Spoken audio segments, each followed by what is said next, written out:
Pokemon Yellow is one of my favorite Pokemon games to this day because it's just so radically different from the other Pokemon games. Pokemon Yellow follows a loose interpretation of the anime and has everything from Pikachu as your starter Pokemon to Team Rocket being reworked into the classic trio that we know and love. Apparently, I wasn't the only one who loved Pokemon Yellow because we got a big-time bootleg in the form of Pokemon Yellow on the NES. Yeah, that's right.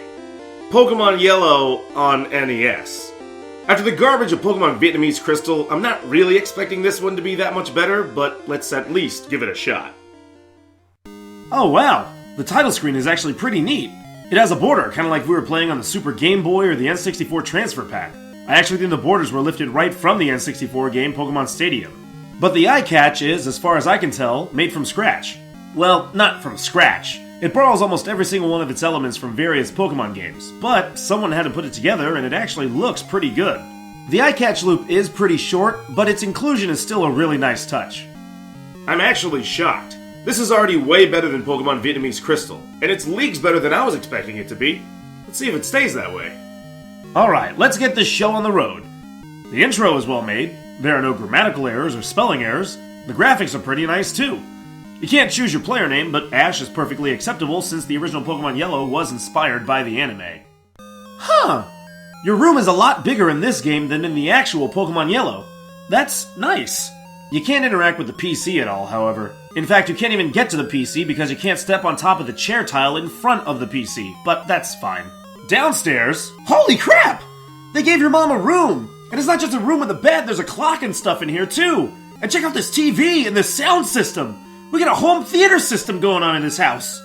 Eat your heart out, Alola region.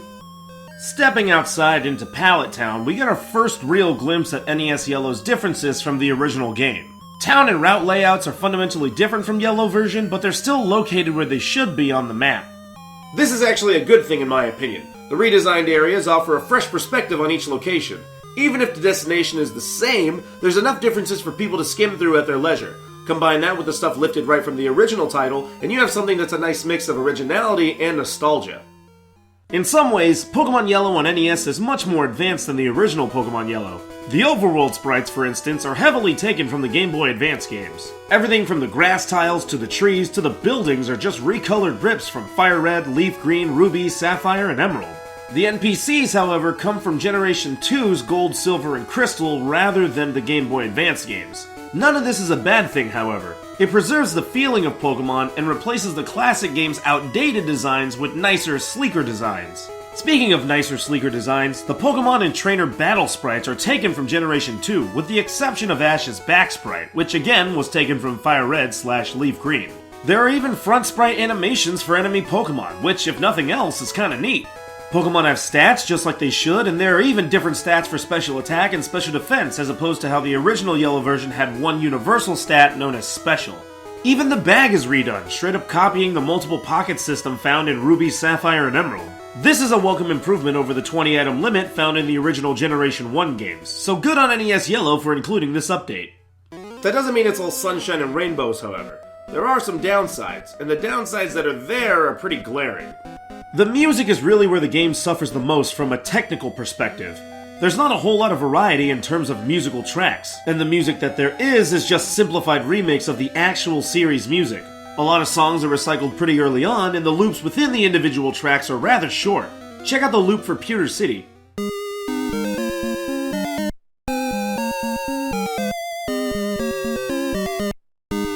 Oddly enough, some music is taken from Generation 2 instead of Generation 1. I would have thought the entire music catalog of NES Yellow would just be remakes of songs found in Pokemon Yellow, but that's not the case. For instance, the music that plays when you battle your rival or a gym leader is actually the Team Rocket battle music from Generation 2's Gold and Silver.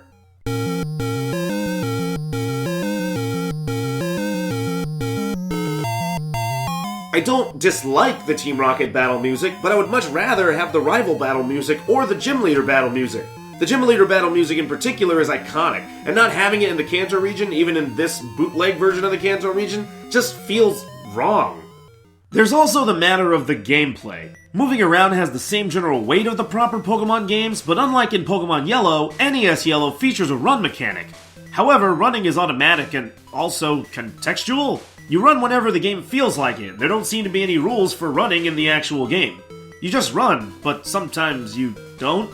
Like, look here. You can't run on the edge of the map, but you can run on the road. You can run on this grass, but not on this grass. You can even run vertically on this grass, but you can't run horizontally on the same grass. When it comes to battling, again, it looks and feels right initially, but the longer you play it, the more noticeable the oddities become. Pokemon usually have the correct movesets, but sometimes they just don't. For example, Gary Spearow here just used Smokescreen. I don't ever remember a Spearow using the move Smokescreen. Grinding in particular seems to have been increased substantially over the actual Pokemon Yellow version, with Pokemon needing more EXP to level up and enemies giving less EXP per monster defeated. This is somewhat negated by the occasional trainer that has different Pokemon from the original Yellow version, but these trainers are either irritatingly far and few in between, or appear back to back, which leads to tedium. Battles also seem like they last a lot longer. I don't know if it's just me or if it actually is something in the game, but it does feel like the battles take forever to actually finish because the damage calculation is just so inconsistent. Super effective attacks feel weaker than they should considering they're super effective. On the other hand, critical hits feel excessively powerful, dealing massive damage, but they happen so infrequently they're almost a non-factor. And moves that are not very effective feel ridiculously weak. Combine all that with how much longer it takes to level up, and the grind takes up a majority of the gameplay in NES Yellow. Even catching Pokemon is different. Unlike the actual Pokemon games, NES Yellow's catching Pokemon mechanic is underwhelming. There's no drama, it just happens. You could say this is a good thing, especially for anyone who just wants whatever Pokemon they want, but part of the excitement and reward of playing Pokemon is finally finding and catching that elusive Pokemon that just won't stay caught. The build-up, the tension, and the payoff are all built into seeing the Pokeball wiggle left and right a few times before finally clicking shut to signify success. So how would I rate Pokemon Yellow on NES? Is it a good game? Is it a bad game? Well, I'll call it what it is. It's a fan game. Calling it a bootleg or an unlicensed game is technically correct, but there's so much love and care put into NES Yellow. There's a clear appreciation for the source material, but there's also stuff that the creator of NES Yellow wanted to put into the game, such as Gen 2 movesets and even Gen 2 Pokemon, including legendaries. It does need a little bit of rebalancing to the EXP system and Pokemon battle pacing in general, but it's still a good enough game right now that I can wholly recommend it. For anybody who has the curiosity, and more importantly, the patience, I'd say give NES Yellow a try. In the meantime, thanks for watching.